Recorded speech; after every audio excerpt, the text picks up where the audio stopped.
y Radio 1000 te traen los principales temas económicos del mundo y de Paraguay con Economía a 1000.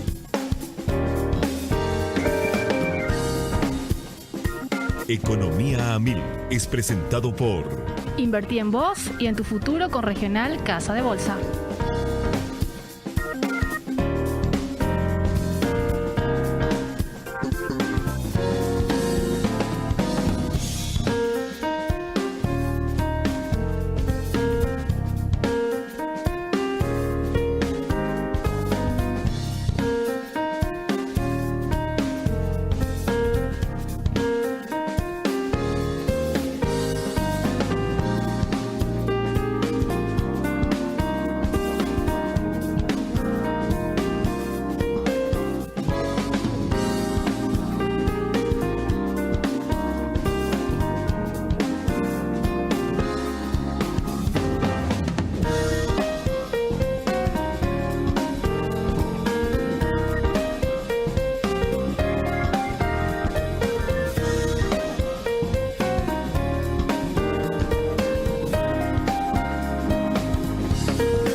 Buenas tardes, bienvenidos a una emisión más aquí de Economía 1000 por Radio 1000. Pasaron 5 minutitos de las 13 de hoy, lunes 19 de septiembre de 2022.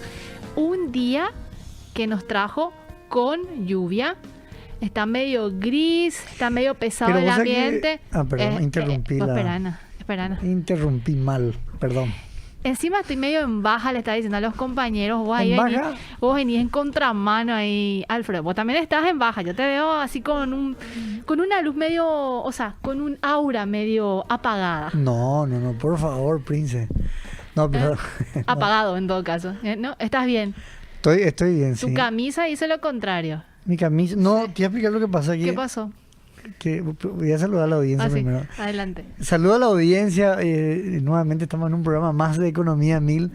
Y ahora sí, bueno, para la gente que nos está siguiendo en YouTube. Sí. Así es. Vos sabés que hoy vine, no combina un poco mi outlook. Un poco o mucho te diré.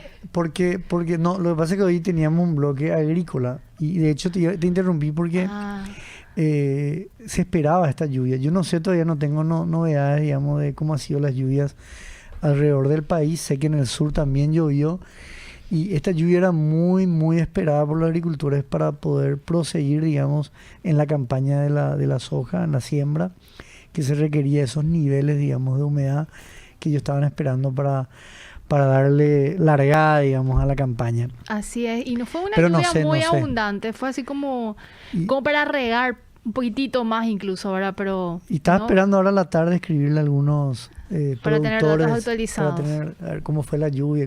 Pero digo eso, la lluvia es bonanza, así es. Que es cierto, está un día un poco gris aquí desde el ventanal, pero creo que para mucha gente habrá sido importante, ¿no? Seguro que sí. Trabajamos hoy como todos los días, Priscila. A Mirna la vi por ahí. Y ahí eso iba a decir cerrando. Sí. Perdón la reflexión. Sí. Que te interrumpa nuevamente, pero hoy vine con mi camisa agro. Porque íbamos a tener bloque agro, pero nuestro ingeniero agrónomo Martín María Cubilla, a quien enviamos saludos. Que me imagino nos está escuchando, no puede ni porque cayó con una gripe. Sí, que es típico en este tiempo. Y para proteger un poco también a nosotros, ya que esta cabina es bastante estrecha, etcétera. Gracias, Martín. Pero te vamos a esperar la próxima semana o dentro de 2 semanas o quizás dentro de un mes. Sí, totalmente. Vamos a estar coordinando. Entonces, bueno, ahora no pega. Saludar a los compañeros ahora. Sí, por favor. Por favor, te pido no me interrumpas.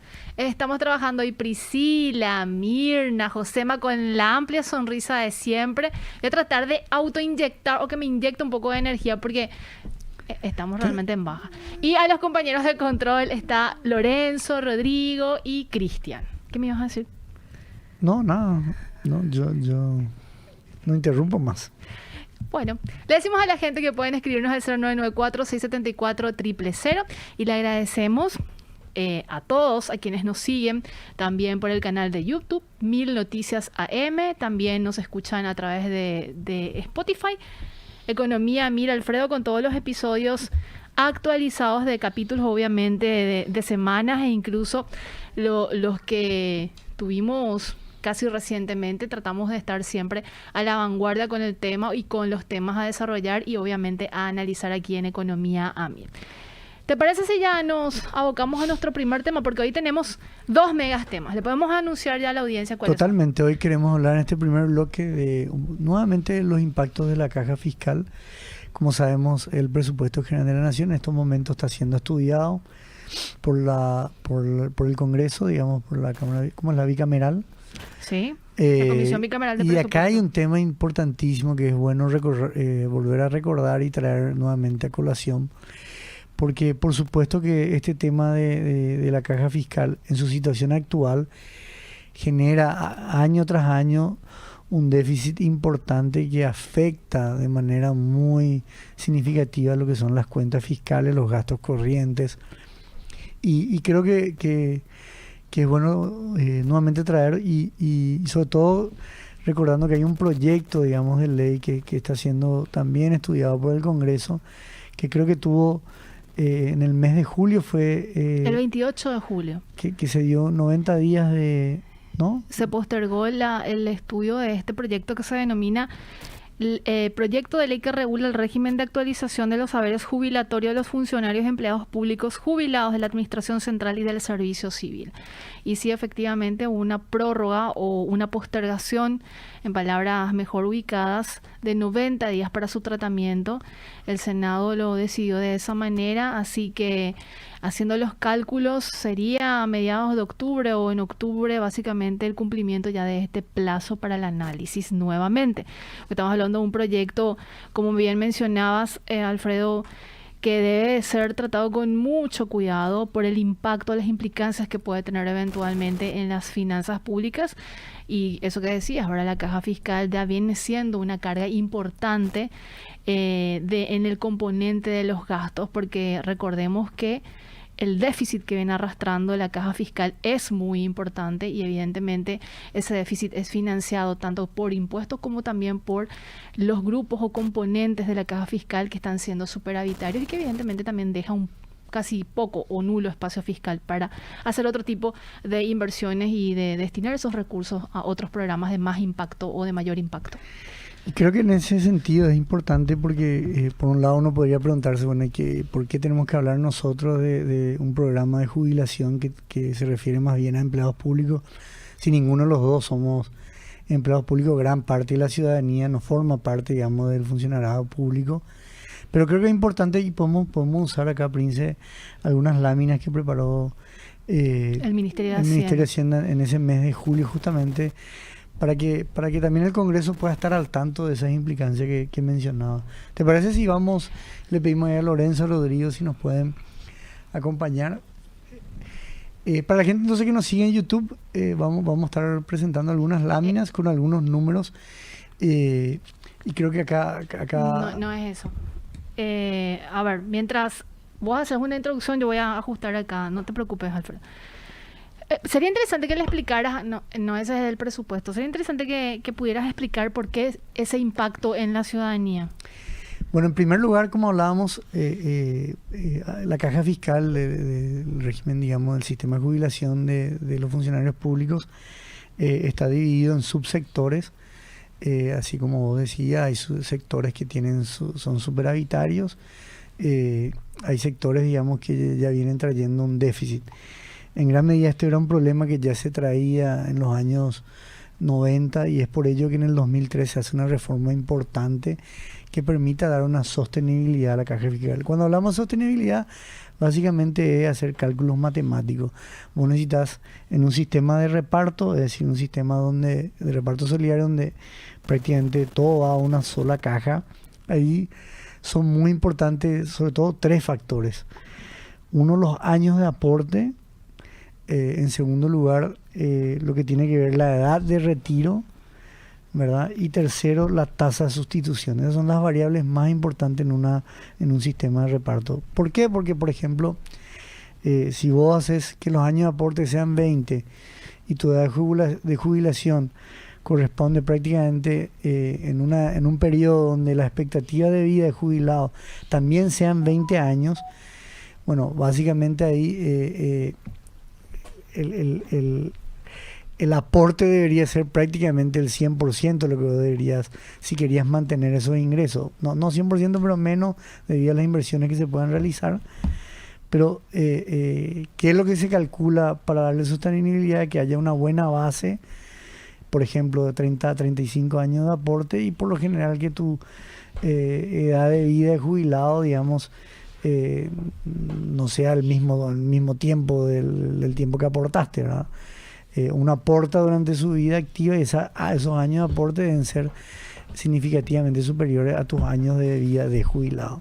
Por eso, ahora, cuando vos definís los años de aporte, también es muy importante definir la tasa de aporte.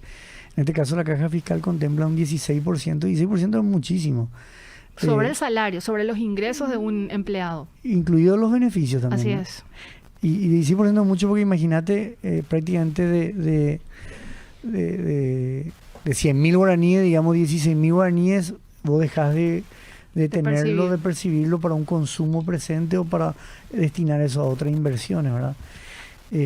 Ahí estamos viendo la placa de apoyo, gracias compañeros, sobre la situación actual del sistema, y esto recordemos que es un material que había proveído el Ministerio de Hacienda, así que son datos oficiales y son cálculos oficiales, y habla sobre la complejidad del sistema jubilatorio público y que requiere una solución integral sostenible. Y esto que vos estás diciendo, Alfredo, el sistema altamente fragmentado, y estamos hablando de que todos aportan el 16%, pero el acceso a los beneficios es muy inequitativo, o sea, es desigual.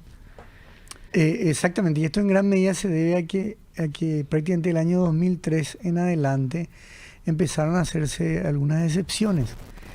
Justamente hay sectores que a través de un lobby, etcétera, etcétera, consiguieron ciertos beneficios. ¿Y cuáles son esos beneficios?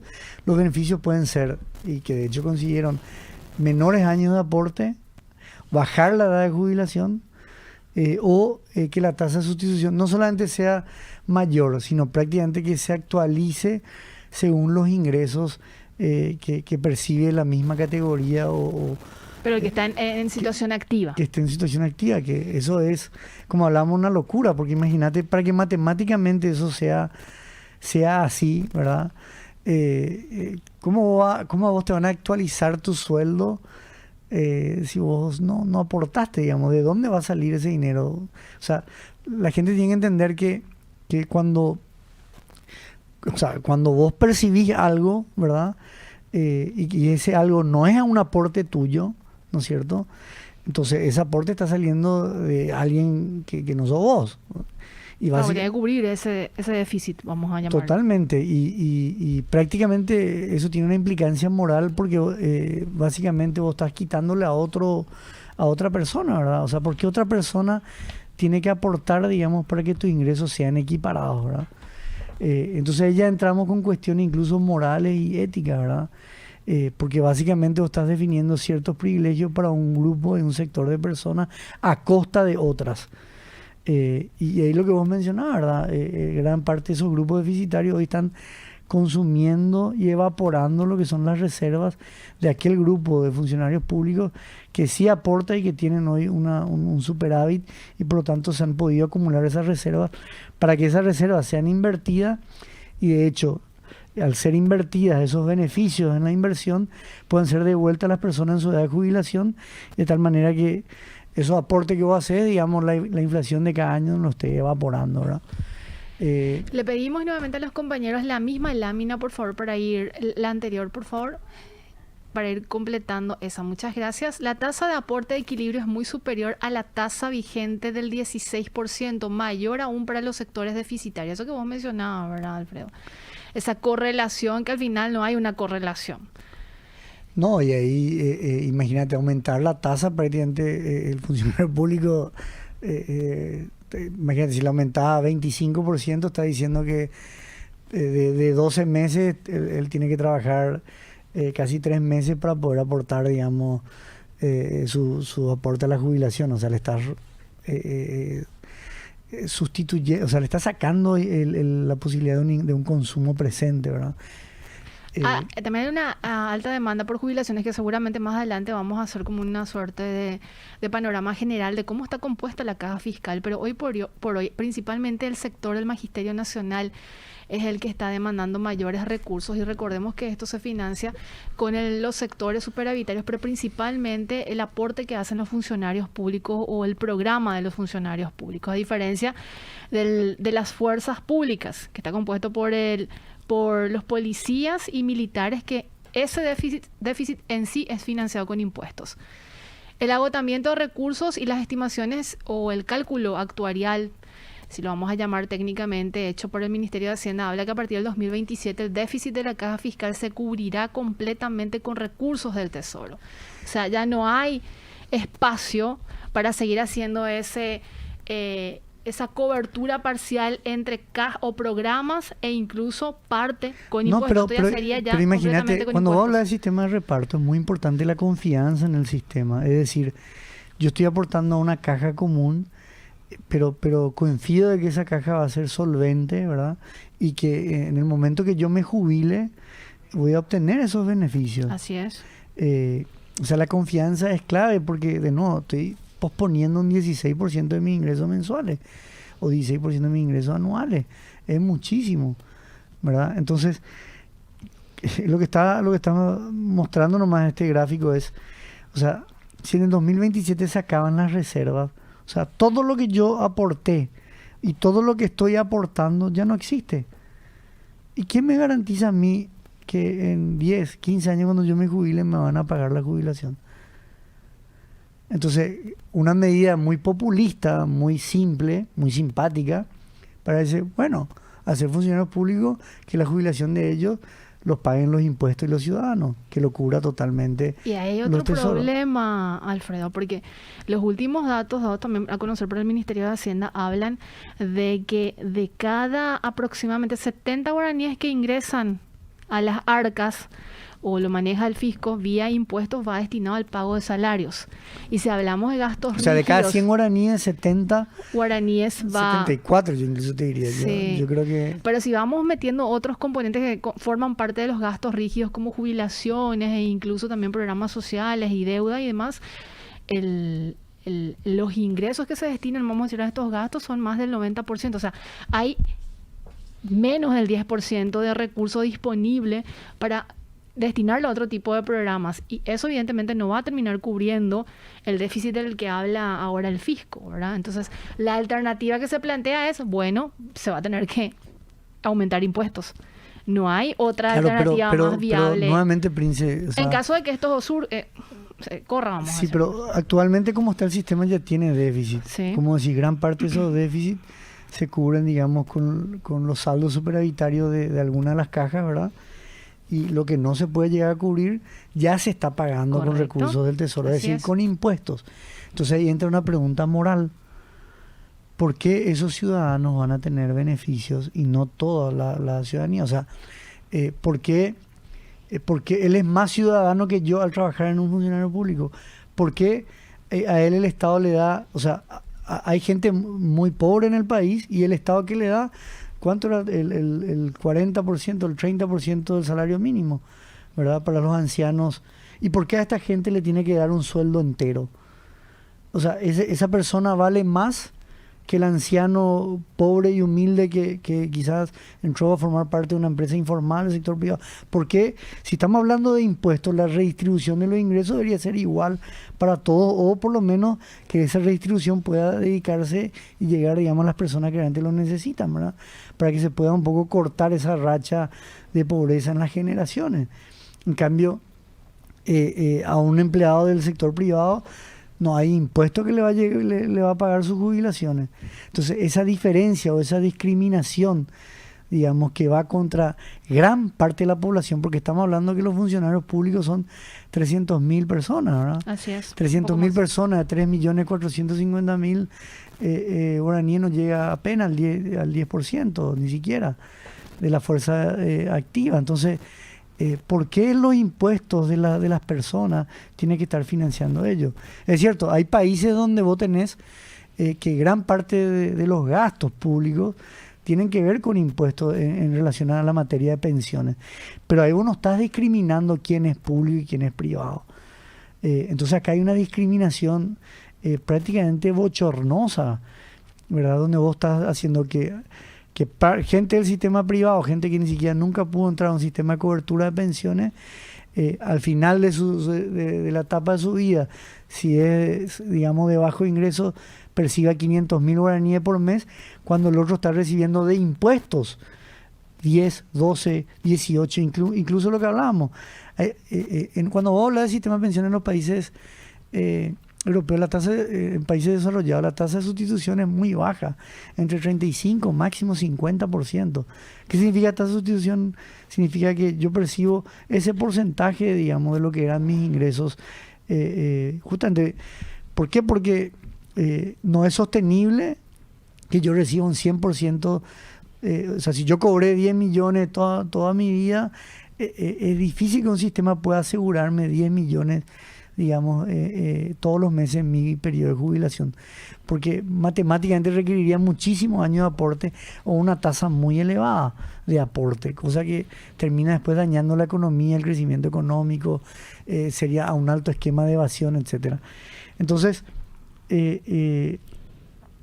o sea, no solamente es imposible, inviable y insolvente, digamos, que haya una tasa de sustitución de 100%, sino que además haya personas que, como vos decís, tengan equiparados sus salarios con los cargos que están activos. Eso no pasa en el sector privado. Y ahí nuevamente caemos en la misma dinámica, ¿verdad? Supuestamente si yo ya me jubilé, significa que mi nivel de actividad económica también decae, mis riesgos a la salud también decayeron. Por lo tanto, mi nivel de gasto también tiene que bajar. No drásticamente, por eso uno aporta a estos sistemas de pensiones, ¿verdad? Pero tampoco puede ir aumentando. Si aumenta, tiene que ser en base a tu trabajo. Esos son sistemas justos y equitativos. Entonces, lo que estamos viendo es que para menos del 10% de la población, a partir del año 2027, prácticamente ciudadanos como nosotros, y ciudadanos incluso informales, que tienen que pagar cuando compran una Coca-Cola o un chicle, porque ahí está el IVA, están financiando sueldos y salarios de funcionarios públicos, que pueden ser excelentes profesionales, que pueden ser gente incluso heroica, pero no tiene fundamentos constitucionales.